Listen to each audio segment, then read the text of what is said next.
oyoqda sellulit boshlanadi, oyoqlar ishadi. Bu ber o'tirgandan keyin mana bu asosiy mana ko'ryapsizlar, rosa ko'p nervlar o'tgan oyoqqa qarab, imam kristiyasi ichidan juda ham ko'p nervni mayda splitение, xuddi o'rgimchak to'riga o'xshaydigan mayda rosa ko'p nerv o'tgan bo'ladi. Bu yerda bitta kichkina siqilib qolsa ham, уже полный oyoqlar belli bo'ylab og'riq berar ekan. O'shaning uchun обязательно belli kristiyasi birinchi kundan sizlarga o'rgatdim, освободить qilishni, qanaqa qilib chiqarib olishni, shunaqa qilib обязательно ishlash kerak, belni ochish kerak bo'lar ekan. Mana bu тазовый крыло bilan грудной kletkani orasi yaqin bo'lib qoladi, o'shani norma holatiga keltirib qo'yish kerak. Yoki даже unaqa perikos bo'ladi-yu, taz perikos, o'shalarni ham to'g'rilash kerak. Bo'lmasa bir yog'i tarafi siqiladi-da, bir yog'idan beradi. Tushundinglar? Taz qiyshuv bo'lgandan keyin nima bo'ladi?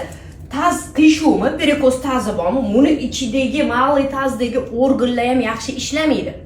Ya'ni qizni uzatib yuborsanglar qat bo'la olmaydi yoki yosh katta ayol bo'lsa, misol uchun, unda har xil o'sha malay tazdagi problemalar, kista, endometrioz, молочницаlar, har xil shunaqalar bo'laveradi. Tushundinglar?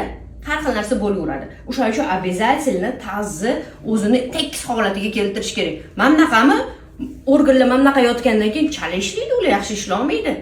Normalni holatda turish kerak. Har bir organ o'zini joyida, o'zini vazifasini to'g'ri bajarishi, o'sha holatda, tekis holatda, sog'lom holatda turish kerak.